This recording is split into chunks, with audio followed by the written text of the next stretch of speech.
क्रांतिकारी युवा संगठन द्वारा आयोजित एंट्रेंस प्रिपरेशन सीरीज के इस नए लेक्चर में आपका स्वागत है।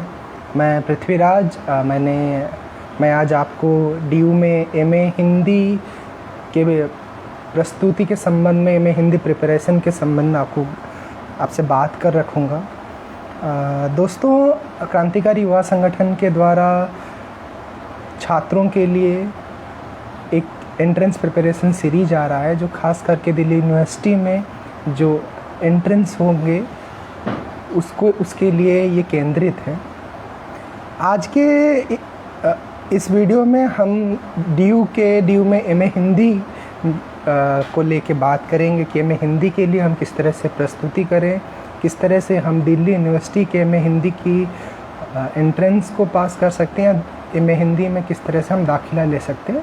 आइए उस पर हम बात करते हैं और अपनी बातचीत को शुरुआत करेंगे।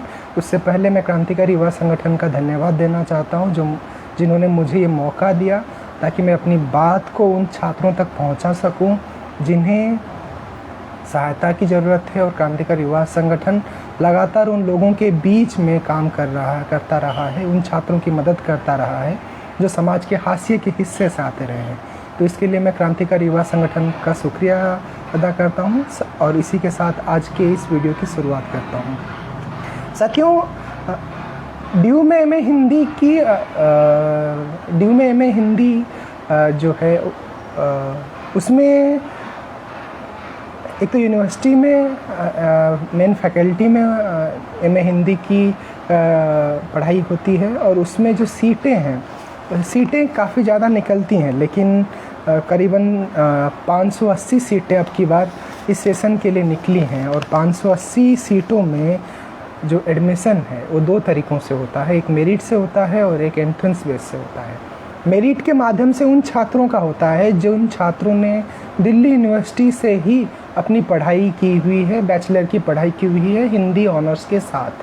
यानी आधी सीटें यानी 289 सीटें जो हैं वो मेरिट के लिए हैं और 290 सीटें जो हैं वो एंट्रेंस के माध्यम से जो आते हैं उनके लिए हैं।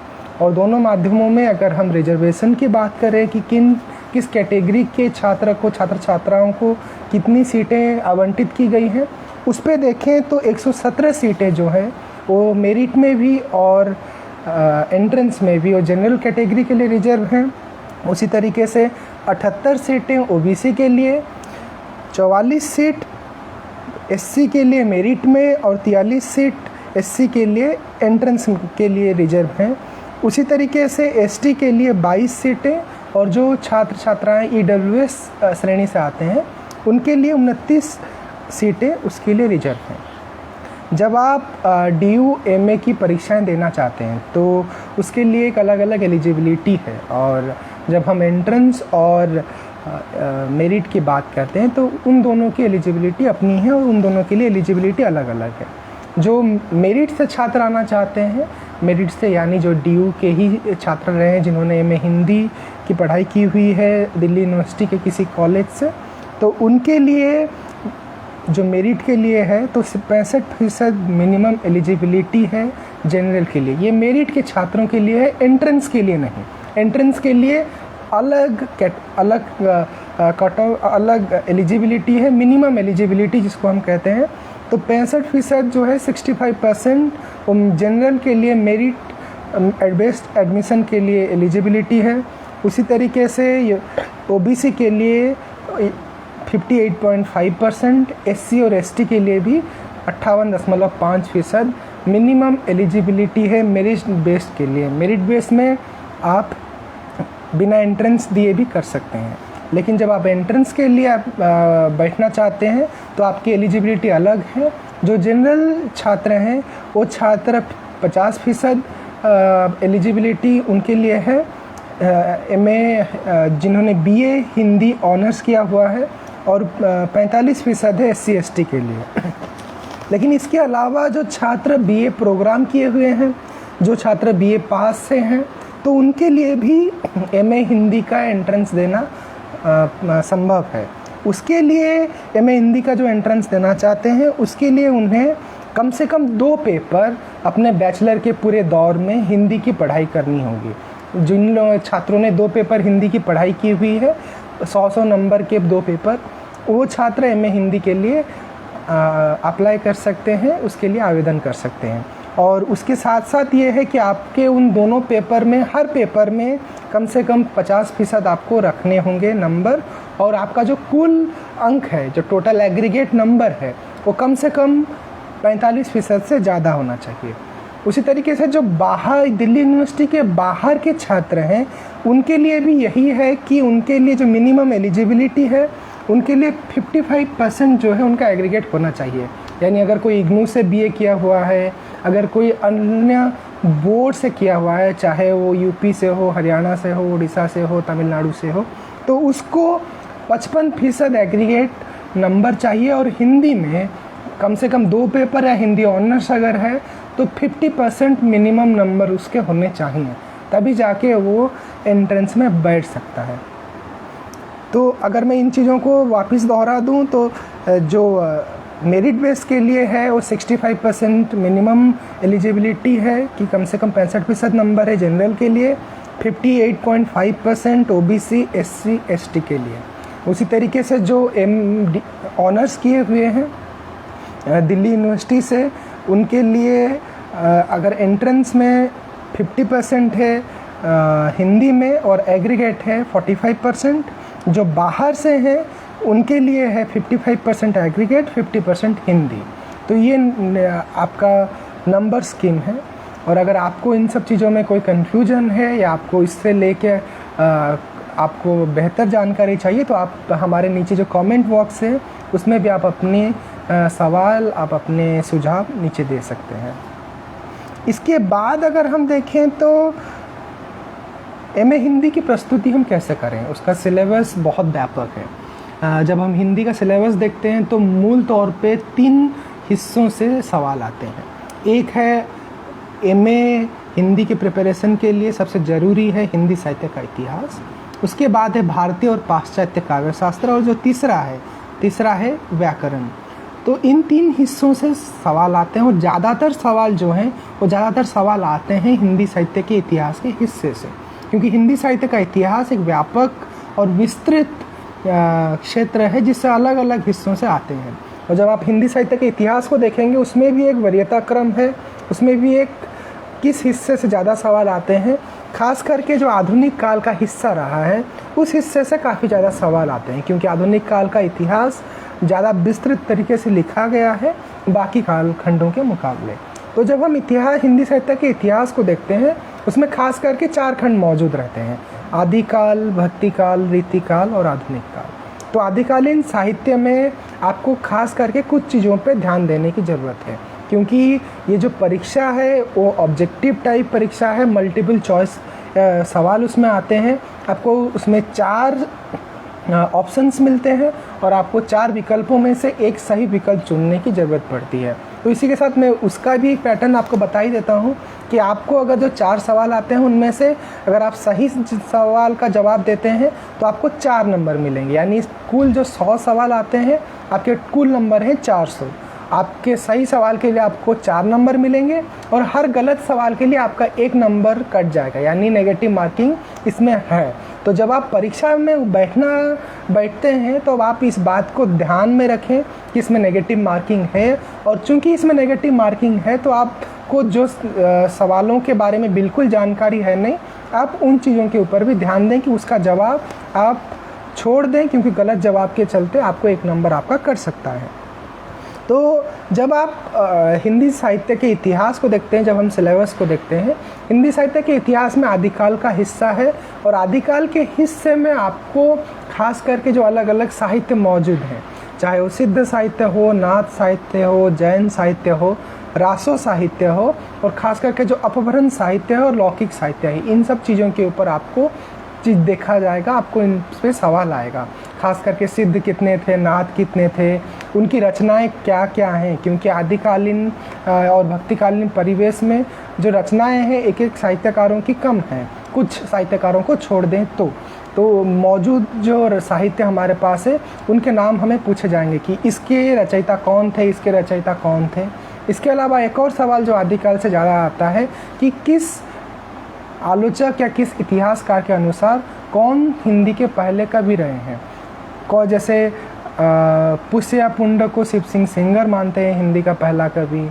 उस तरीके से रामकुमार वर्मा स्वयंभू को हिंदी का पहला कवि मानते हैं, लेकिन ज़्यादातर जो आलोचक रहे हैं वो सरप्पा को मानते हैं हिंदी का पहला कवि। तो इस तरह से किसने कहा है और किस किस तरीके से कहा है, तो कौन इतिहासकार रहे हैं और उन्होंने क्या कहा है, इस पे भी आपको ध्यान देने की ज़रूरत है।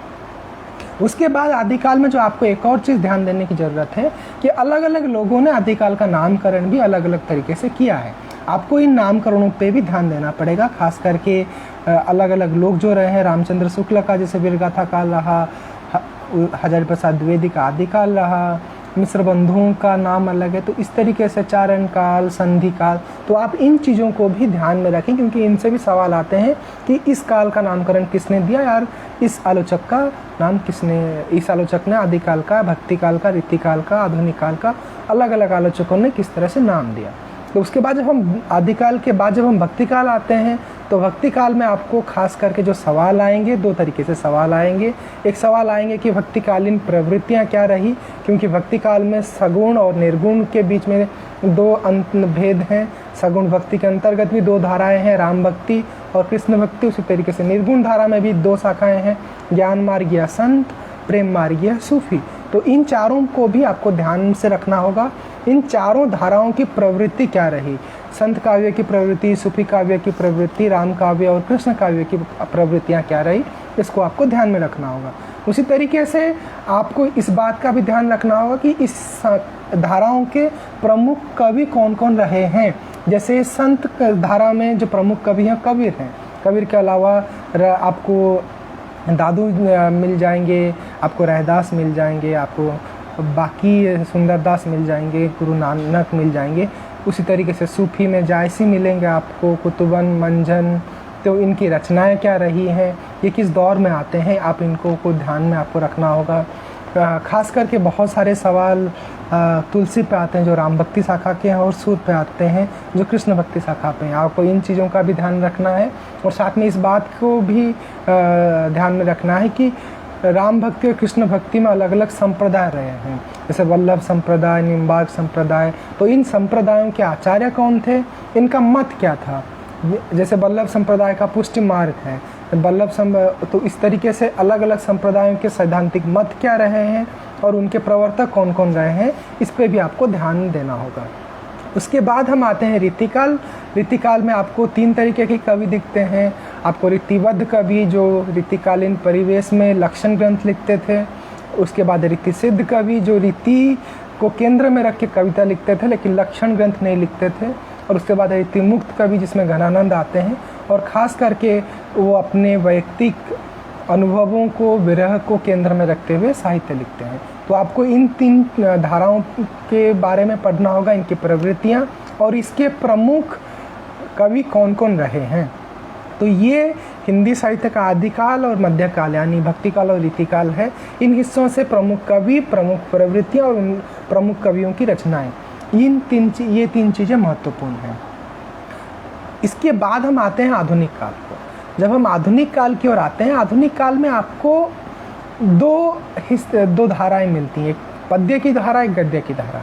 दोनों के अलग अलग विभाजन हैं, दोनों से अलग अलग सवाल आते हैं। जब हम पद्य देखते हैं, आपको भारतेंदु युग, द्विवेदी युग, छायावाद, प्रगतिवाद, प्रयोगवाद, नई कविता, समकालीन कविता, तो इस तरीके से आपको कविता का एक विकास क्रम दिखेगा। जब आप गद्य का विकास क्रम देखते हैं तो उसमें अलग अलग है। जैसे कहानी के विकास क्रम में प्रेमचंद पूर्व कहानी, प्रेमचंद युगीन कहानी और प्रेमचंद उत्तर कहानी। आप नाटक देखेंगे तो भारतेंदु युगीन नाटक, प्रसाद युगीन नाटक, प्रसादोत्तर नाटक और स्वतंत्रोत्तर नाटक। अब निबंध के ऊपर देखेंगे तो आपको भारतेंदु युग, द्विवेदी युग, शुक्ल युग, शुक्लोत्तर युग, इस तरीके से अलग अलग उपविभाजन मिलेंगे, काल विभाजन मिलेंगे गद्य में। तो गद्य और पद्य के बीच में ये एक साफ अंतर है जिसको आपको ध्यान में रखना है। और ज़्यादातर हर युग में कौन महत्वपूर्ण साहित्यकार रहे हैं, इनके बारे में आपको पढ़ने की ज़रूरत है। और इसके साथ साथ इस बात को भी ध्यान रखने की ज़रूरत है कि उन साहित्यकारों की मूलभूत विशेषताएं क्या थी, वो किस तरह के साहित्यकार थे। जैसे प्रसाद जो हैं, प्रसाद मूलतः कवि थे, प्रसाद की कविताएं छायावादी युगीन कविताएं हैं, लेकिन जब प्रसाद के नाटक के बारे में आता है तो उनको ऐतिहासिक नाटककार कहा जाता है। तो इस तरीके से एक साहित्यकार के भी अलग अलग आयाम हैं जिनको आपको देखना होगा, जिनको आपको ध्यान में रखना होगा। इसके साथ साथ कुछ सवाल ऐसे आते हैं जिसमें आपको क्रम बताने को कहा जाता है कि आपको साहित्यकारों को एक क्रम में सजा के रखना है। तो आपको वैसे सवाल अगर आपको आते हैं तो आप एक चीज़ कर सकते हैं कि जब आप किसी भी युग में साहित्यकारों को लिस्ट करते हैं तो उनको आप एक बार जन्म के हिसाब से क्रमबद्ध कर लीजिए, ताकि जब आप उनको परीक्षा में देखेंगे तो आप अपने नोट से ध्यान में रख सकते हैं कि सबसे पहले कौन आए थे, उनके बाद कौन आया था। इस तरीके से आप उन साहित्यकारों का अध्ययन कर सकते हैं। अब जब हिंदी साहित्य में एमए का एंट्रेंस है, एमए के एंट्रेंस में बहुत सारे सवाल दलित साहित्य से आते हैं, बहुत सारे सवाल आपको स्त्री साहित्य महिला लेखन से आपको सवाल आएंगे। तो आपको दलित लेखन और महिला लेखन को भी ध्यान से देने की आवश्यकता है। उनके कौन कौन प्रमुख दलित साहित्यकार या दलित कहानीकार हैं, सबसे पहले दलित कवि कौन थे, सबसे पहले दलित आत्मकथा किसने लिखी, तो इस पे भी आपको ध्यान देने की ज़रूरत है। आपको जो एंट्रेंस में जो पिछले कुछ सालों का जो ट्रेंड रहा है, उस ट्रेंड के हिसाब से बहुत सारे सवाल जीवनी से, आत्मकथा से और ख़ास करके जो पत्र साहित्य है उससे भी आते रहे हैं। तो आप इन चीज़ों को भी ध्यान में रखें और इन चीज़ों को ध्यान में रखते हुए आप अपनी तैयारी करें। और इन तैयारियों के लिए आप कुछ किताबों को देख सकते हैं, खास करके हिंदी साहित्य का इतिहास, क्योंकि व्यापक इतिहास है। इस व्यापक इतिहास के लिए आपको हिंदी साहित्य के इतिहास की कुछ पुस्तकें पढ़नी होंगी। तो जब आप हिंदी साहित्य के इतिहास के पुस्तकों के बारे में देखते हैं तो जो सबसे महत्वपूर्ण पुस्तक है, सबसे महत्वपूर्ण पुस्तक इसमें कहा जाता है नगेंद्र का हिंदी साहित्य का इतिहास, नगेंद्र द्वारा संपादित हिंदी साहित्य का इतिहास। आप उस हिंदी साहित्य के इतिहास को पढ़िए और उसमें चीज़ों को बहुत व्यापक तरीके से दिया गया है। इसके अलावा रामस्वरूप चतुर्वेदी का जो हिंदी साहित्य का इतिहास ग्रंथ है, आप उसको भी आप देख सकते हैं। और इसके साथ साथ जब बहुत सारे सवाल आपको रामचंद्र शुक्ल के इतिहास ग्रंथ से आते हैं, लेकिन आपको ज़्यादा उन पे ध्यान न दिया जाए। आप उनके इतिहास ग्रंथ को अगर आप पढ़ेंगे तो आपको बहुत समय है नहीं आपके पास, तो आप उस ग्रंथ को न पढ़ें, लेकिन आप जो बाकी इतिहास ग्रंथ रहे हैं आप उनको ध्यान में दें। और ख़ास करके जो नगेंद्र की पुस्तक है उसमें आपको बहुत सारे हिस्से मिल पाएंगे। आदिकाल, भक्तिकाल, रीतिकाल का बहुत अच्छे से उन्होंने विवरण दिया है। और आप अगर आधुनिक काल का इतिहास पढ़ना चाहें तो आधुनिक काल के इतिहास के लिए आपको रामस्वरूप चतुर्वेदी की पुस्तक आ सकती है। नगेंद्र की पुस्तक में भी पद्य का बहुत अच्छे से विभाजन दिया गया है। आप गद्य के इतिहास के लिए अलग अलग इतिहासकार रहे हैं, तो आप उनकी पुस्तकों को देख सकते हैं। लेकिन मैं यही कहूँगा कि आप इन दो किताबों को अगर आप देखेंगे तो आपको ज़्यादातर चीज़ें समझ में आ जाएंगी। इसके बाद जो सिलेबस में महत्वपूर्ण है वो काव्य शास्त्र का हिस्सा है। काव्य शास्त्र के हिस्से से भी बहुत सारे सवाल आते हैं। काव्य शास्त्र के सवाल में भारतीय और पाश्चात्य दो भागों में विभाजन किया गया है। भारतीय काव्य शास्त्र में जो अलग अलग संप्रदाय हैं, रस, अलंकार, ध्वनि, वक्रोक्ति, जो 6 संप्रदाय हैं, आप इन 6 संप्रदायों का अध्ययन करें। साथ ही साथ आप इस बात का भी ध्यान रखें इन संप्रदाय के प्रवर्तक कौन थे, इन संप्रदायों में क्या क्या कही गई है और इनके अलग अलग आचार्यों के मत क्या क्या रहे हैं, और जो प्रमुख आचार्य हैं उनकी पुस्तकें क्या क्या रही हैं। जैसे भरत मुनि का नाट्यशास्त्र रहा है, उसी तरीके से ध्वन्यालोक आनंदवर्धन का, तो अलग अलग प्रमुख आचार्यों का किस तरह से रहा है, क्या क्या ग्रंथ और उनकी मान्यताएं। इसके बाद आप जब पाश्चात्य साहित्य देखते हैं उसमें आपको पाश्चात्य साहित्य आलोचक, पाश्चात्य साहित्य सिद्धांतकार जो हैं, जैसे प्लेटो, अरस्तु, लॉन्जाइनस, वर्ड्सवर्थ, कॉलेज, इन सब चीज़ों के ऊपर भी इन सब आलोचकों के मतों के ऊपर भी आपको ध्यान देना होगा। इन सब चिंतकों के क्या मान्यताएं रही हैं, साथ ही साथ जो अलग अलग वाद रहे हैं, संरचनावाद, उत्तर संरचनावाद, उससे पहले अगर हम देखें स्वच्छंदतावाद, तो इन अलग अलग तरह के जो वाद हैं उनको भी आपको ध्यान में देना होगा। इसके अलावा एक भारतीय काव्यशास्त्र में एक चीज़ जो छूट गई, आपको इसके साथ साथ जो अलग अलग छंद, रस, अलंकार हैं उसके क्या क्या विभाजन हैं, तो आपको उसको भी देखना है। जैसे रस के 9 भेद हैं, तो अलग अलग भेद के मूल भाव क्या क्या रहे हैं। इसके अलावा जब हम अलंकार देखते हैं तो अलंकार के प्रकार हैं, शब्दालंकार, अर्थालंकार, आपको उसमें भी देखना होगा। अलग अलग छंद रहे हैं जो प्रमुख छंद हैं, जैसे दोहा, कुंडलिया, रोला, तो अलग अलग छंद हैं। इन छंदों के ऊपर आपको देखना होगा इनकी कितनी मात्राएं हैं, कौन से छंद मात्रिक छंद है, कौन से